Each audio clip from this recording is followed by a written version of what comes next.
Bismillahirrahmanirrahim. Assalamualaikum warahmatullahi wabarakatuh. Yang terhormat kepada Bapak dosen pengampu mata kuliah Pancasila, Bapak Redi Yamanto, SIP, MPG. Di sini izinkan kami dari kelompok MBG ingin mempresentasikan hasil karya tulis kami mengenai keresahan program makan siang gratis atau MBG. Selanjutnya,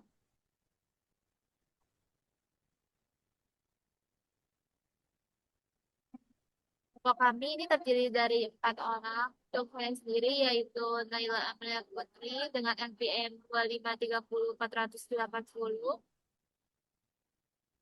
Lalu ada Magdalena Yosepina Buene dengan NPM 2530459.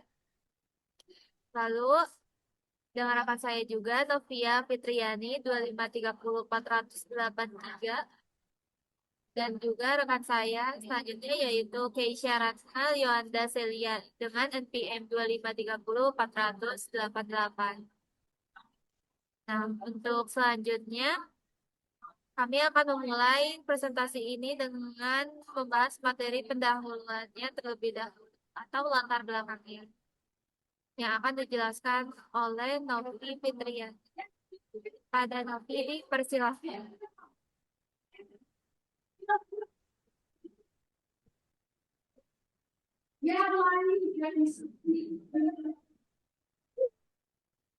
Mohon maaf, bukan Novia tapi Keisha.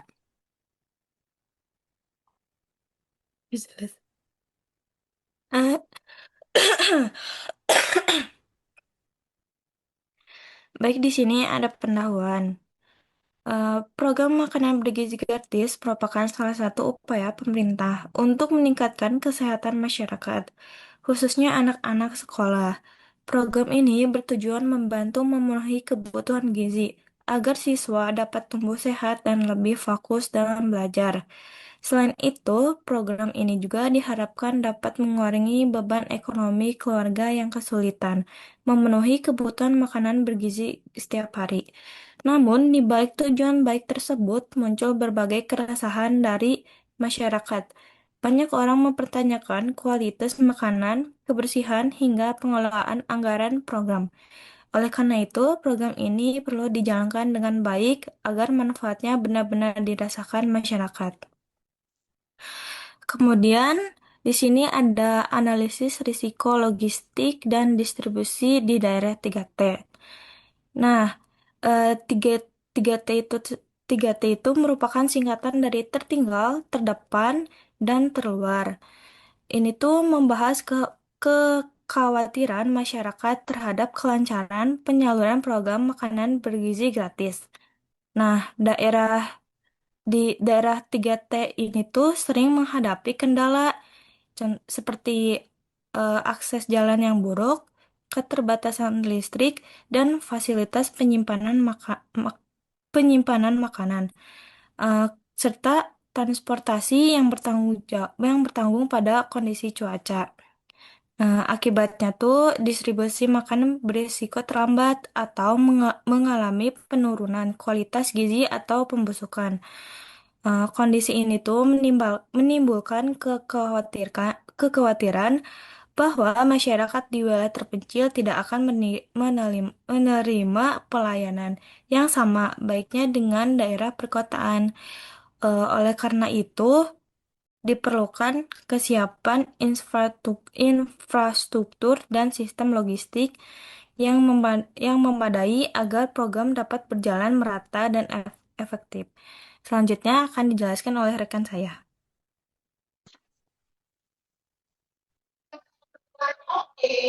Novi, maaf ke mute.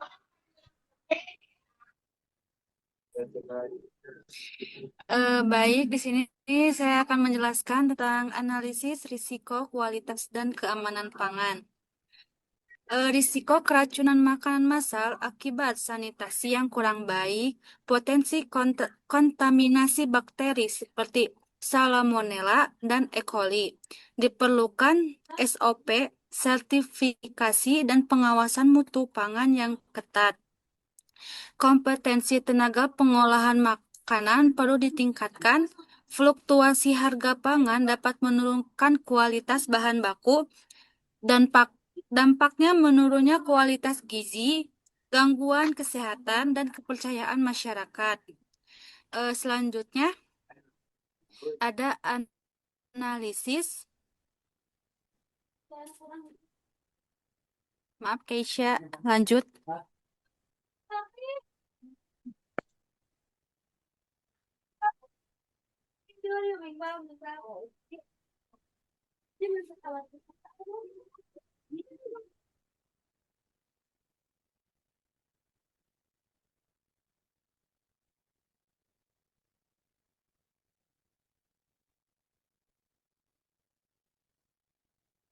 Selanjutnya adalah analisis risiko ekonomi dan keberlanjutan fiskal.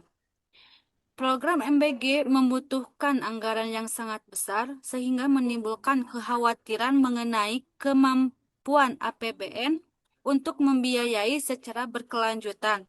Masyarakat khawatir dana program dapat menyebabkan kenaikan pajak, penambahan utang negara, atau pengurangan anggaran pada sektor penting lain seperti pendidikan, kesehatan, dan subsidi energi.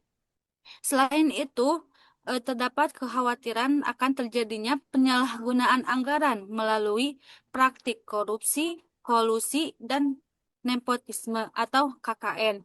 Oleh karena itu, diperlukan transparansi pengawasan yang ketat serta penerapan prinsip good governance agar program dapat berjalan efektif dan mendapatkan kepercayaan masyarakat. Eh, Selanjutnya akan dijelaskan oleh rekan saya yaitu Mada. Oke, jadi di slide ini saya akan menjelaskan tentang analisis dampak terhadap komunitas UMKM lokal. Jadi, program makanan bergizi gratis tidak hanya berdampak pada siswa, tetapi juga pada komunitas UMKM lokal. Program ini berpotensi memengaruhi keberlangsungan usaha kuliner kecil di sekitar sekolah. Salah satu kekhawatiran yang muncul adalah kontrak pengadaan makanan lebih banyak diberikan kepada catering atau perusahaan besar.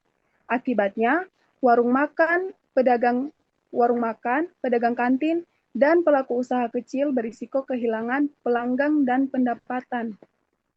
Selain itu, terdapat potensi munculnya monopoli atau oligopoli dalam penyediaan makanan. Jika hanya beberapa pihak yang menguasai proses pengadaan, kondisi ini dapat mengurangi peran ekonomi masyarakat sekitar sekolah. Namun, berdasarkan prinsip good governance, pemerintah perlu memberikan perlindungan dan pemberdayaan kepada UMKM.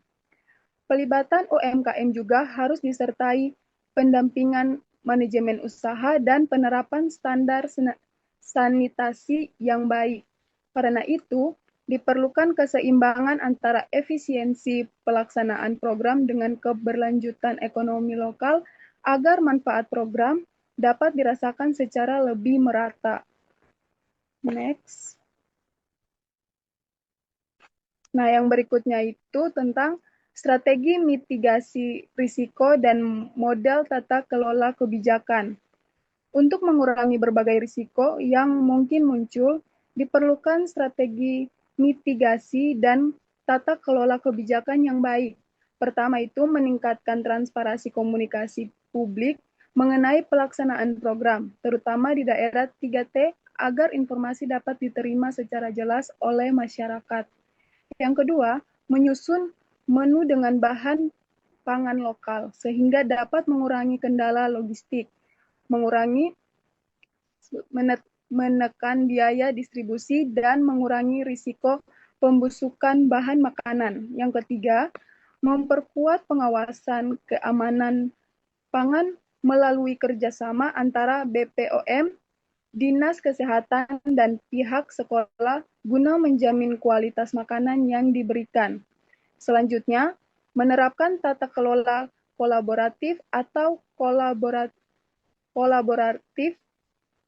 governance perlu dilakukan dengan melibatkan pemerintah, masyarakat, dan pelaku usaha lokal dalam proses pengambilan keputusan.